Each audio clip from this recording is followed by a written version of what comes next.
Well, it's time. Hopefully, you can hear me a little better. I'm not in the truck, but it's time to head on out, go to the school. Yep, start helping future truck drivers prepare themselves to get that license. I hear, I hear some confusion out there as to what the expectations are for what a trucking school is supposed to achieve with a person. Um, the trucking school is designed, or their main purpose is to help you get your license. But there's so much more you have to learn after you get your license, and that's supposed to be done once you're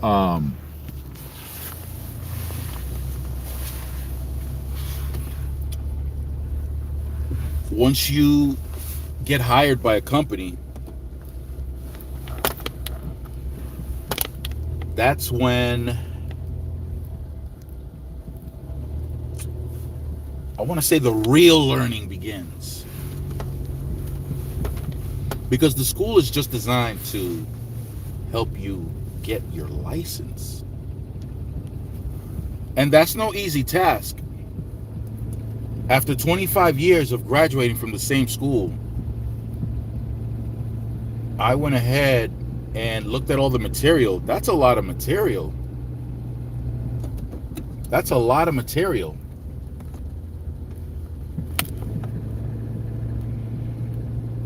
And I noticed that there have been some changes.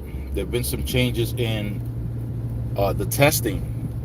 For example, when I tested, you had to do a drop and hook. Right now, they're not requiring, at least not for the state of Connecticut or Massachusetts. And that's another thing. It's more than one state that you're testing for, and each state requires specific things that the other state may not ask for.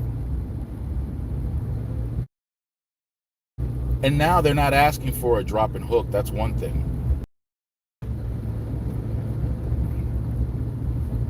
But even though you're not doing a drop and hook, they're requiring they're requiring you to do things. Massachusetts will allow you to retake whatever you don't pass. So there are 4 sections. You got the pre-trip, you got the brake test, you have the maneuvers, and then you have the road. You go on the road, and you demonstrate your ability to shift, to downshift. I haven't gone out on the road with any of the ones that are taking the test, but I do remember that there was a location where we had to drive by, where there was an incline. I mean, it wasn't too bad, but you had to make sure you didn't roll back at all when engaging in whatever gear you were starting in, because at the top of the hill, I call it a hill, but okay, at the top of the incline, there was a stop sign, and you had to stop. And when you went forward again, you couldn't roll back. So that was one of the things.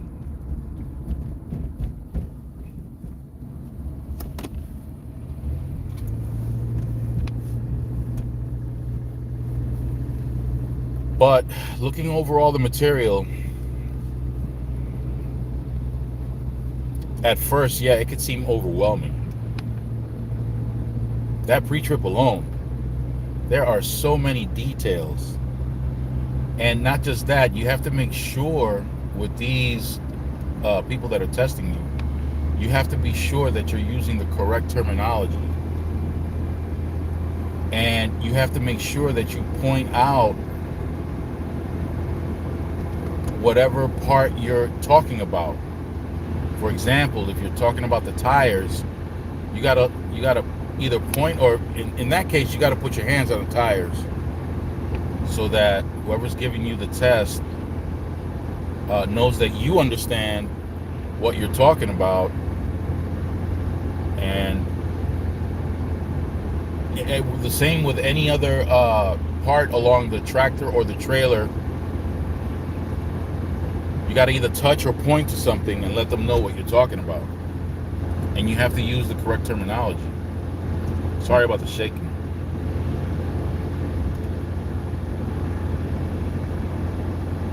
When I started teaching at the school,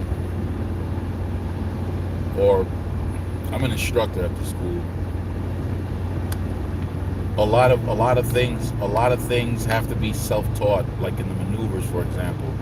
You can explain, and it was, I was overwhelmed myself just by thinking about all the things that these new prospective CDL drivers were going to have to learn and have to go through. I don't remember. I guess it was traumatic for me, so I don't remember what I had to go through. But looking at them now, it is a lot. So on the maneuvers, you can give them an idea, you can teach them as much as you can, but the only way they're going to learn maneuvers is by applying and by practicing. And you're there to help kind of help them gauge just how far back to go, how much to turn.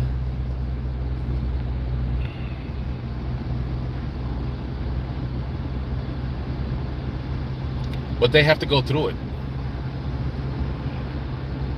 They have to go through it. Getting your permit, that's classroom activity. Getting your permit is classroom activity. You're in a classroom environment. You're going over a number of very important things, by the way, very important things. You're going over stopping distance, turning, proper lanes to turn from, whether left or right, weight distribution,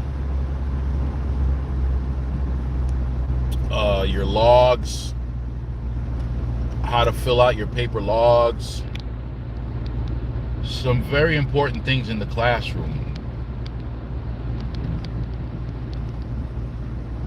And this school is thorough. This school has a pretty lengthy program. I don't remember off the top of my head. It's like 4 months. It's serious. It's actually like attending like a school, like an actual school. It's not like you come in a couple of hours and then leave. No, it's nothing like that. Like right now, I dedicate weekends to these people, and I'm usually there much earlier, but I couldn't make it. But the weekends alone are like from 7 in the morning for the students. It's like 7 in the morning until 5 or something like that. So imagine you have to work during the weekday and you have to attend the school on the weekends. Your weekends are shot from 7 in the morning until 5 in the afternoon. Your weekends are shot. And you're going to go through this process for months. It's a sacrifice, but it's a sacrifice well worth it. Because once you have that license, you can go anywhere in the country and you'll be able to get a job. You don't mess up on your blood and your drug and alcohol test.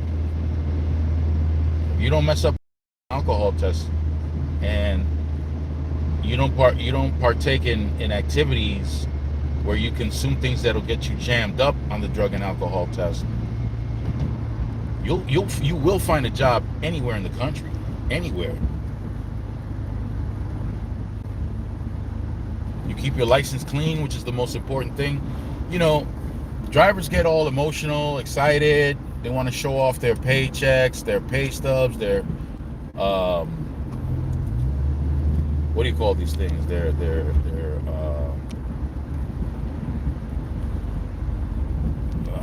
It's one of those. This is one of those words that I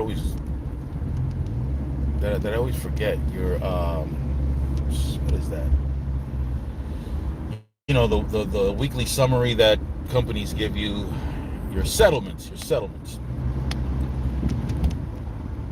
They get excited. They have their settlements well before last year. It's not now. They're not really showing it off now just to show you. If they are showing you, it's just to show you how bad things are. But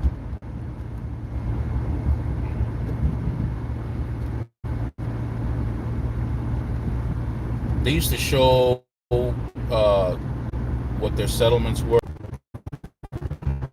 But what I would like you to give way more importance than those settlements is not the numbers that show up on your settlements, but the numbers that are in your wallet, meaning your license. Those are the most important numbers, and those are the numbers that you want to protect as much as you can. You want to protect that license. After going through school, getting your license, you're amped up, excited, a little nervous. You go to a carrier, and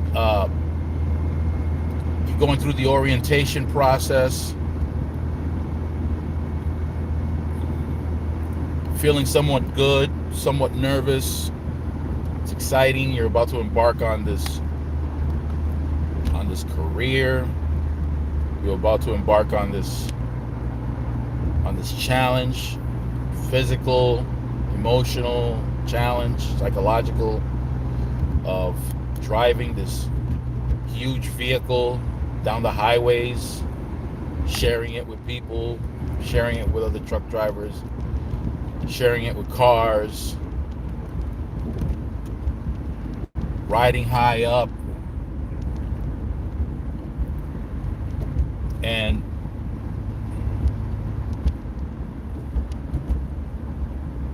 it's good that you remember that your license is important. In the beginning, you're going to be very cautious.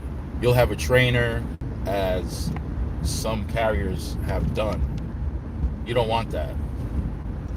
You don't want your trainer to be your co-driver as a team driver with you. In other words, while you're driving, you want your trainer to be awake and sitting in that passenger seat so that he can give you guidance. There have been some carriers that use your trainer / co-driver as a / team driver, which is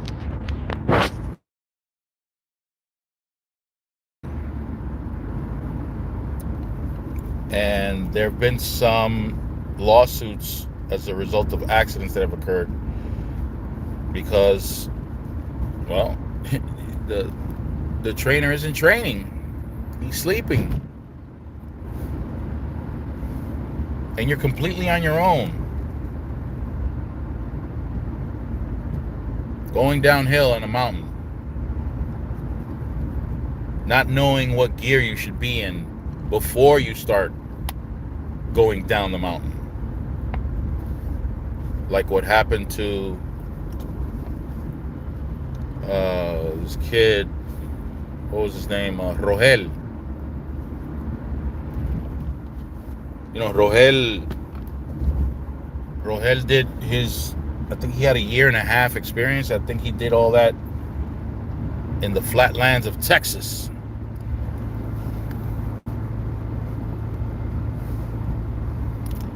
And I don't know how he got away with not going cross country.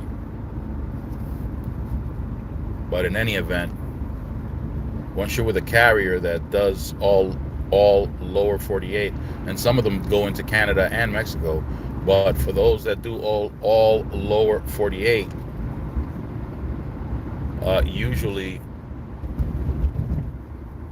usually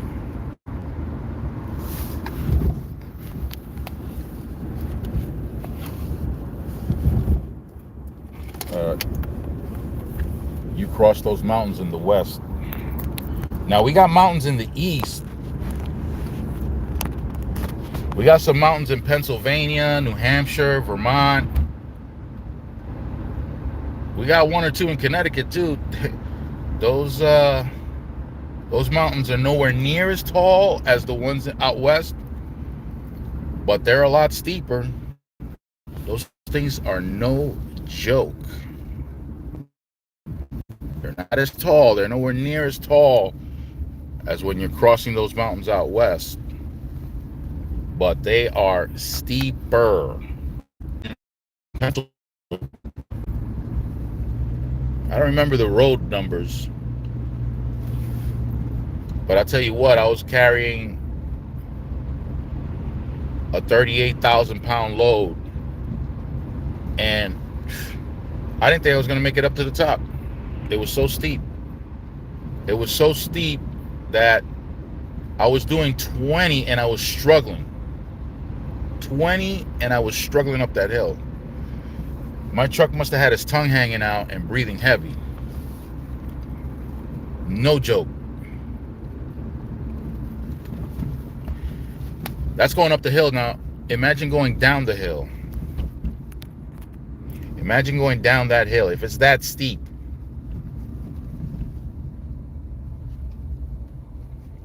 I don't know if any of you have gone from Denver to Durango in Colorado.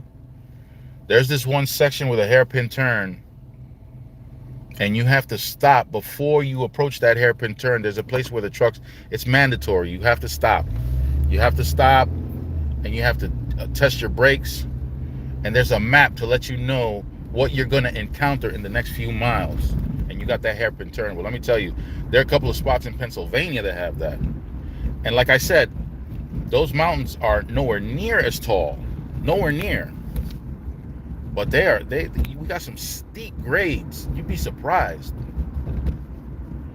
Steep grades. I learned my lesson. If ever I have to go through those routes again, I'm going to make sure that I'm not weighing 75,000 pounds. If I got a load weighing 35 plus, I'm not going through there. I didn't have to go through there. I was trying to take a shortcut. But I'm not going through there again. Not with 35 and 40,000 pounds. No way. I really thought I was going to have to. Here's another thing. It was in the winter. So my engine didn't heat up to the point where it would start sending that warning. But if it was the summer, I'm pretty sure I would have had to stop. And there was no place to pull over either. It was one way going up, one way going down, and no shoulder. So I would have been blocking traffic. And there were twists and turns. I would have created an unsafe situation for the vehicles that were going up and down on that road. Because now I was blocking the entire path in one direction. So anything coming behind me would have to cross the double yellow lines into oncoming traffic in order to get past me.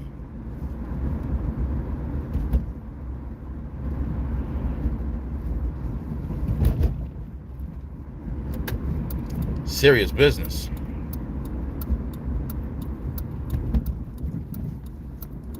Very serious business.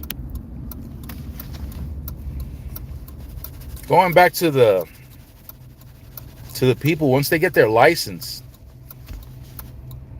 yeah, you're gonna be cautious in the oh, I messed that up. You're going to be cautious in the beginning. You're new to this. You're getting used to the truck and how it responds, how it brakes, the distance it takes to brake, how long it takes to brake when the load weighs one amount, when the load weighs less, more, the turning radius. And not all trucks have the same turning radius. Kenworth and Peterbilts have horrible turning radiuses. Volvo and Freightliner have the best turning radiuses. So you got to get used to the truck that you have, what its turning radius is, learning to back up. Backing up being, according to my teacher when I first got my license, backing up is the most difficult thing you do in a truck. All my ex-co-workers from Webster Trucking, who used to haul loads for CNS Wholesale Grocer in the Northeast, shout out to the ones that are doing it now. I think JB Hunt's got all the Northeastern accounts. Shout out to those drivers that deliver from Boston to Baltimore for CNS Wholesale Grocer in the Northeast. When I first came on board, which was my first job ever as a truck driver, was hauling for CNS Wholesale Grocer, hauling for Webster Trucking, delivering to grocery stores, a variety of them, different ones. Some of them are non-existent now, because when I started, it was a huge challenge. It wasn't the guy who trained me, but there was another driver, because they were talking about some over-the-road drivers, some third-party carriers that were coming in to deliver loads to the warehouse. And the senior driver who was talking to me, and by the way, he did that off the side because senior drivers didn't talk to junior drivers. If you didn't have 5 years under your belt, senior drivers wouldn't even talk to you. But this one driver did talk to me because we were out in the parking lot. I guess he thought it was okay because nobody was able to see us talking. But he was telling me that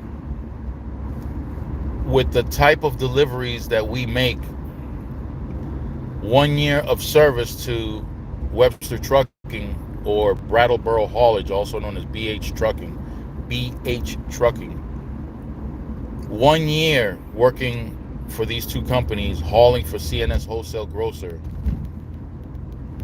was the equivalent of working 20 years over the road.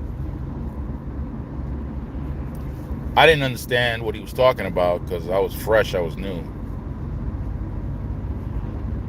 And throughout the years doing my job delivering for CNS Wholesale Grocers, I thought everybody had to go through what we went through. And the type of backing that we had to do was, in many instances, critical.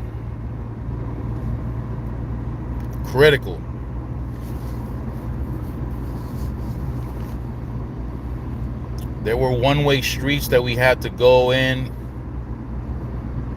and back up off that one-way street that was incredibly tight. Again, I thought everybody did that until I got out. I got out of delivering to pharmacies and grocery stores. That's when I realized what the over-the-road guys were working with. Absolutely no comparison whatsoever. We were backing up. Okay, I'll give you an example. And this one is not hard. This one is it's difficult, but it's not as hard as other places that we've had to go through. There was a grocery chain called A&P here in the Northeast. A&P, the Atlantic and Pacific Tea Company. Very old. Started in the mid to late 1800s. It finally went bankrupt maybe 10 years ago. But the A&P had a store in Manhattan between 42nd and 43rd Street on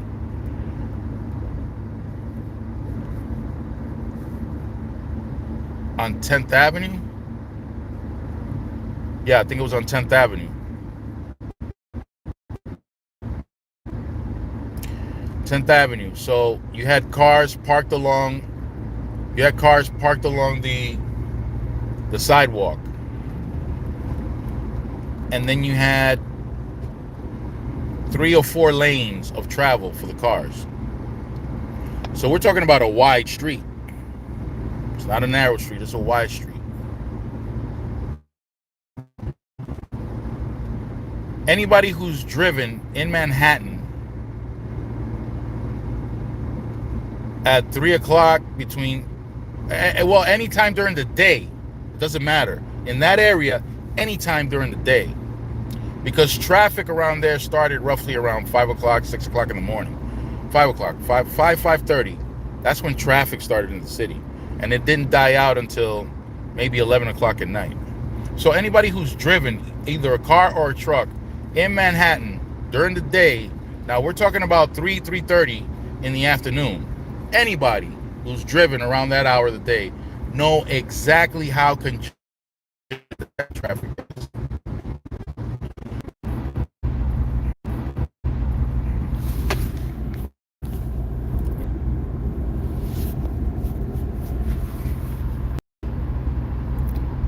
So in Manhattan, 3:30 in the afternoon on that wide avenue,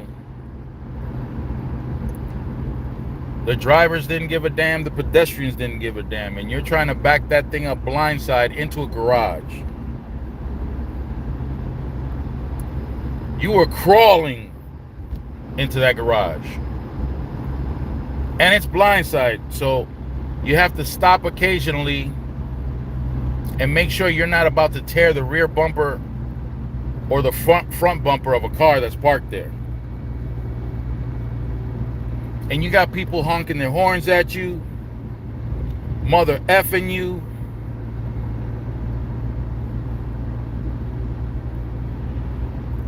And that's not one of the more complicated stops that we used to have to go to do. But it wasn't just Webster Trucking. UNFI, Frito-Lay, when I worked for Frito-Lay, Single Source, a subsidiary of Cowan.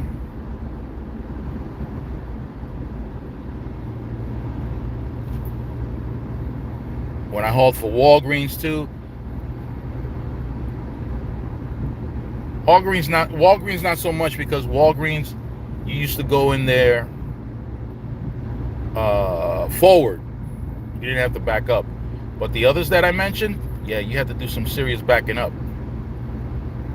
in very tight places. UNFI had a couple of spots in particular. Well, so did CNS. There were locations that both companies had, UNFI and CNS, that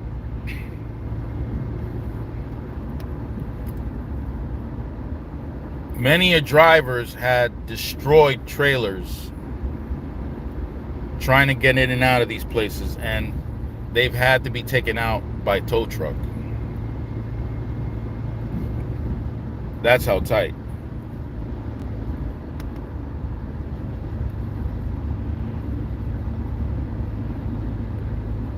I did that for about 17 years straight.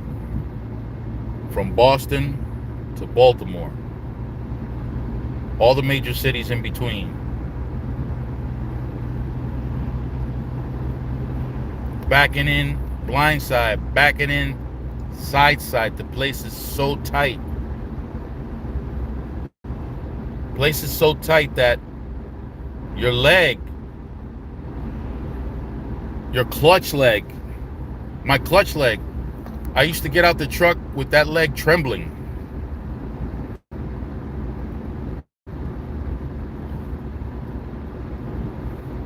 Well, the bottom line is this. Once you get your license, usually after about between 2 and 4 years of having your license, terrible service in this area, but that's around the mistakes between the after 2 and 4 years. Hopefully, if you see this, you get your license, you'll remember exactly what I'm telling you right now. Not exactly, but you'll remember the most important thing, which is to preserve your license. So once you hit that 2-year mark, or whatever time it is that you start feeling real comfortable driving that rig, try to remember this, because that's when you start making the mistakes that can cost you your license, or that can blemish your license to the point where you won't be able to find work for a while. And if you're at a particular company that's not working out for you and you want to move on, it's going to be difficult for you to move on because of that. Well, I made it to the school. I'll catch up with you guys